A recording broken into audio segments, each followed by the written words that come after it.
Sais-tu que la parole déclenche la foi et que la foi déclenche la guérison? La parole est extrêmement importante quand on veut commencer à prier pour les malades ou chasser les démons. Je vais vous lire un passage qui montre bien des choses. C'est dans Actes 14, à partir du verset 7, et on voit Paul et Barnabas qui se réfugient parce qu'ils sont persécutés dans une ville qui est à Lystre. Et il est écrit, et ils y annoncèrent la bonne nouvelle. À Lystre se tenait assis un homme, impotent des pieds, boiteux de naissance, et qui n'avait jamais marché. Et il écoutait parler Paul. Donc qu'est-ce qui se passe déjà? Ce boiteux de naissance, imaginez à quel point il est atrophié, il n'a jamais marché de sa vie. Il était en train d'écouter Paul. Donc la parole était en train de manifester de la foi, manifester de la vie. Il est écrit plus loin, et Paul fixant les regards sur lui, et voyant qu'il avait la foi pour être guéri, dit d'une voix forte, « Lève-toi droit sur tes pieds », et il se leva d'un bond et marcha. Qu'est-ce qu'on voit là? On voit que Paul a fixé les regards et a insisté avec ses regards. Ça veut dire qu'il essayait de discerner si la personne avait suffisamment de foi pour être guérie. Alors attention, pour guérir les malades ou chasser les démons, la personne n'a pas besoin d'avoir de la foi. Combien de fois j'ai prié pour des personnes qui n'y croyaient pas du tout et qui ont été largement surpris. Donc on peut avoir suffisamment de foi pour deux et parfois Dieu nous envoie prier et guérir une personne qui n'a pas du tout de foi, il n'y a pas de souci.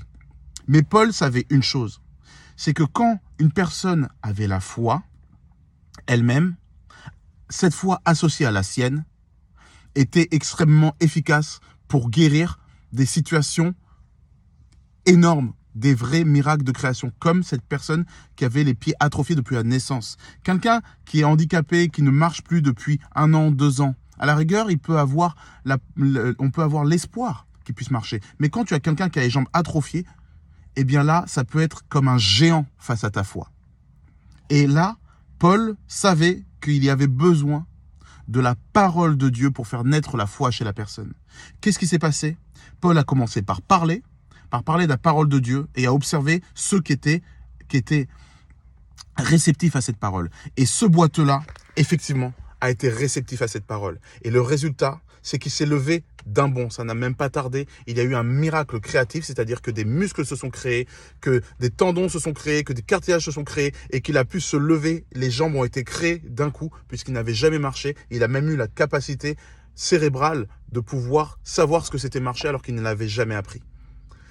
Donc, la parole est extrêmement importante. Il y a un autre passage, moi, que j'aime énormément dans Éphésiens 5, il me semble que c'est Éphésiens 5, 24, qui dit que le baptême d'eau purifie et la parole sanctifie.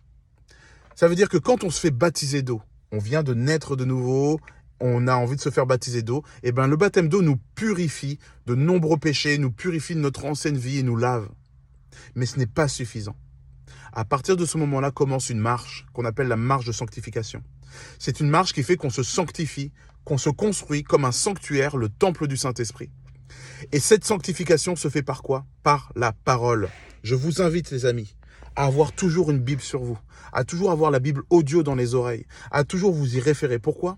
Parce que même quand vous aurez lu 20 fois ce verset, à un moment donné, le Saint-Esprit va vous révéler la réalité de ce qu'il veut dire et vous allez avoir une nouvelle révélation, comme celle que je vous ai expliquée là. Sûrement que Acte 14, vous l'avez déjà lu ou entendu plusieurs fois.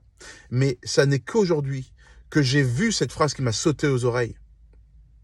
Il écoutait parler Paul, le boiteux. Et Paul, fixant les regards sur lui et voyant qu'il avait la foi pour être guéri, dit d'une voix forte, « Lève-toi droit sur tes pieds. » Et il se leva, en bondissant.